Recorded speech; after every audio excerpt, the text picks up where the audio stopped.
Hello everyone, ఈరోజు మరొక మంచి కథతో మీ ముందుకు వచ్చాను. ఎవరైనా మొదటిసారి చూస్తుంటే ఛానల్ని సబ్స్క్రైబ్ చేసుకోండి.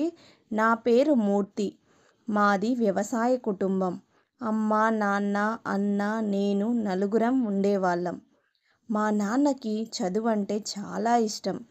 తనకి అప్పుడు చదువుకునే అవకాశం దొరకలేదని, నేను అన్న బాగా చదవాలని ఆశపడేవాడు. ఎంత కష్టమైనా సరే బడి కోసమని చాలా దూరం వెళ్ళవలసి వచ్చినా మా నాన్న ఎప్పుడూ చదువు మాన్పియలేదు. అందరూ చదువు అవసరమా అని అంటున్నా వినకుండా నాన్న మమ్మల్ని చదివించేవాడు. నాకు చదువు అంటే చాలా ఇష్టం ఏర్పడింది.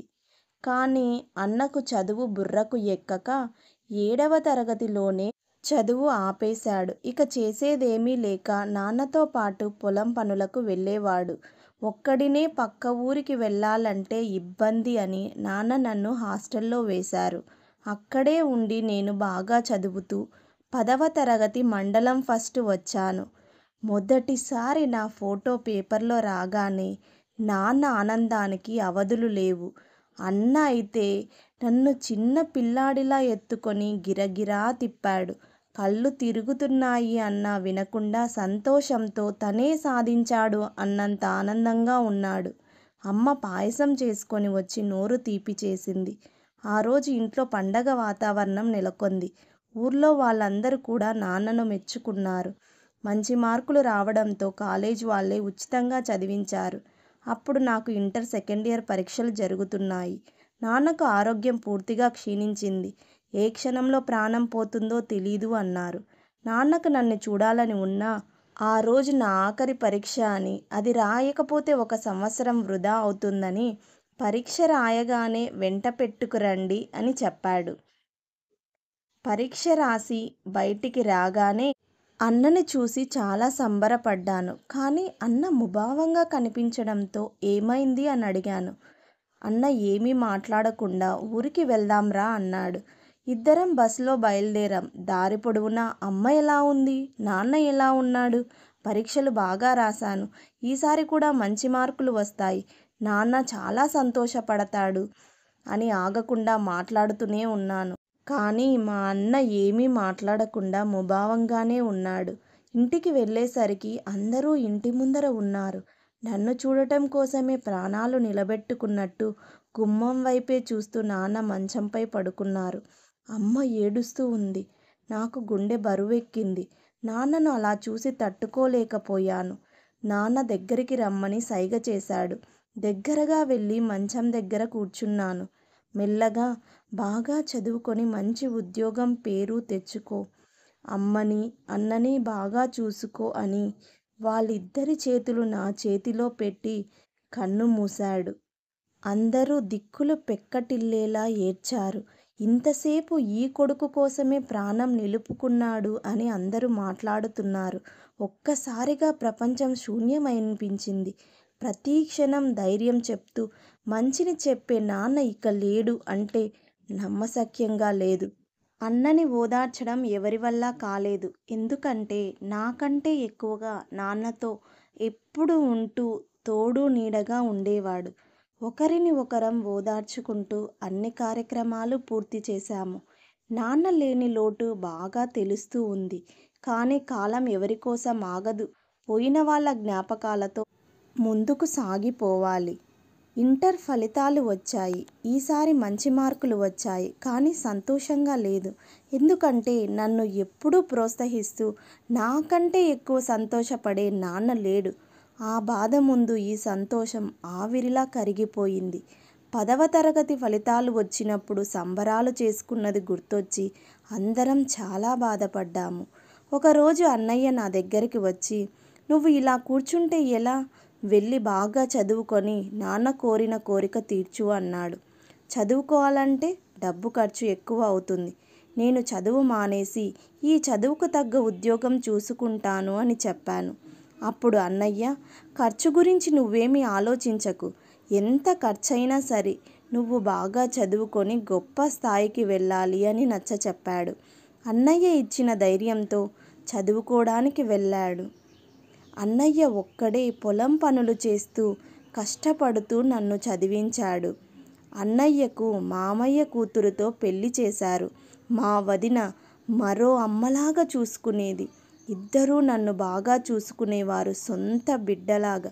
వారిద్దరికీ ఒకటే లోటు, పిల్లలు కలగలేదు. ఎవరైనా ఆ మాట అంటే బాధపడకుండా మూర్తినే మా కొడుకు అని గర్వంగా చెప్పేవారు. కొద్ది రోజులకు అమ్మ కాలం చేసింది. అన్నయ్య వదిన అమ్మా నాన్నల స్థానంలో నిలబడి నాకు పెళ్లి చేశారు. నా భార్య రేవతి, తను కూడా అన్నా వదినలతో కలిసిపోయింది. నాకు గవర్నమెంట్ టీచర్గా ఉద్యోగం రావడంతో ఊరు వదిలి వెళ్ళాల్సి వచ్చింది. అన్నా వదినలు సంతోషపడ్డారు. మంచి ఉద్యోగం వచ్చింది, నాన్న కల నెరవేరింది అని.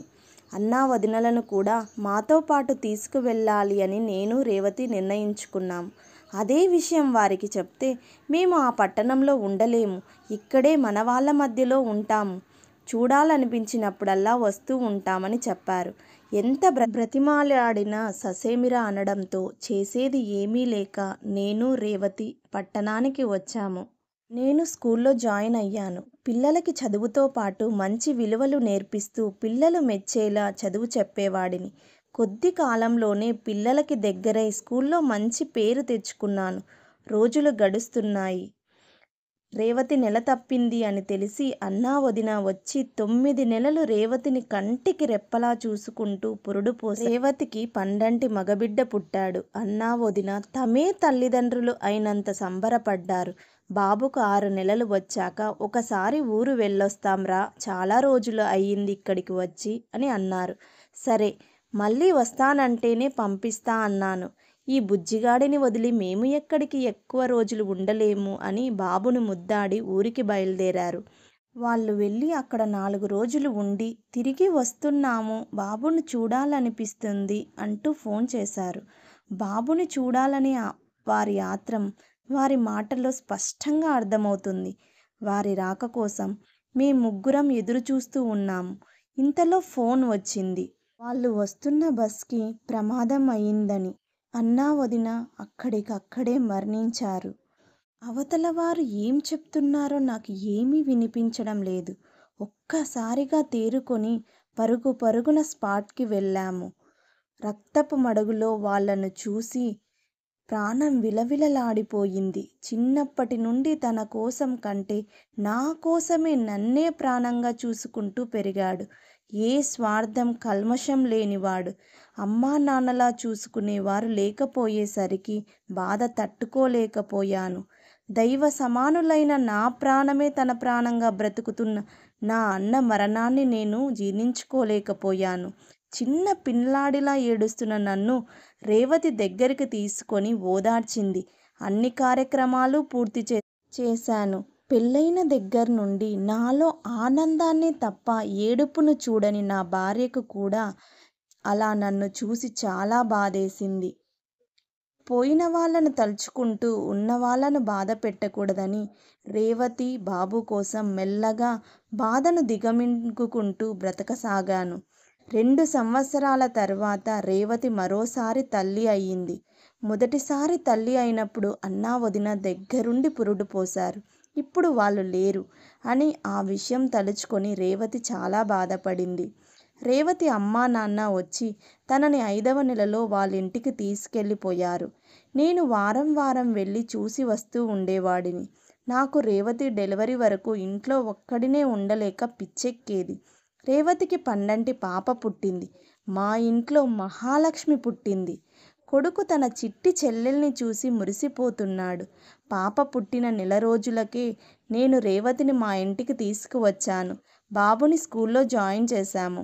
ఉదయమే అన్ని పనులు చేసి నేను స్కూల్కి వెళ్ళేవాడిని. రేవతి మళ్ళీ పాపతో కష్టపడకూడదని మా ఇంట్లో మళ్ళీ నవ్వుల పువ్వులు పూశాయి. పిల్లలిద్దరి అల్లరితో వారి చిలిపి చేష్టలతో కాలం గడిచిపోయేది. స్కూల్ ఉపాధ్యాయుడిని అని వారితో కఠినంగా ఉండకుండా నాన్న అంటే ఒక స్నేహితుడు అనేలా ఉండేవాడిని. ఏ సమస్య వచ్చినా వాళ్ళ అభిప్రాయాలను నాకు చెప్పేంత స్వేచ్ఛ వాళ్ళకిచ్చాను. పిల్లలు పెరిగి పెద్దవారు అయ్యారు. అబ్బాయి సాఫ్ట్వేర్ ఇంజనీర్గా చేస్తున్నాడు. అమ్మాయి కాలేజీలో అబ్బాయిని ప్రేమించాను అని చెప్పడంతో అమ్మాయి ఇష్ట ప్రకారమే పెళ్లి చేశాను. అమ్మాయి అల్లుడు పెళ్లి చేసుకొని అమెరికా వెళ్ళారు. కూతురికి పెళ్లి చేసి పంపేటప్పుడు ఏ తండ్రికైనా బాధ తప్పదు కదా. అలా బాధతో తనని పంపాను. ఆ తరువాత సంవత్సరానికి అబ్బాయికి కూడా పెళ్లి కుదరడంతో అమ్మాయి అమెరికా నుండి వచ్చి దగ్గరుండి పెళ్లి చేసింది. నా కూతురు తల్లి కాబోతుంది అని తెలిసి ఎగిరి గంతేశాను. నిన్న పుట్టినట్లు ఉంది. అప్పుడే పెళ్లి. ఇప్పుడు ఒక బిడ్డకు తల్లి అవుతుంది. కాలం ఎంత త్వరగా గడిచిపోయింది. తన తల్లిని తనకు తోడుగా అమెరికా పంపమనింది. మేమందరం ఇక్కడే ఉన్నాం కదా, అంత దూరం ఎందుకు అని అన్నాను.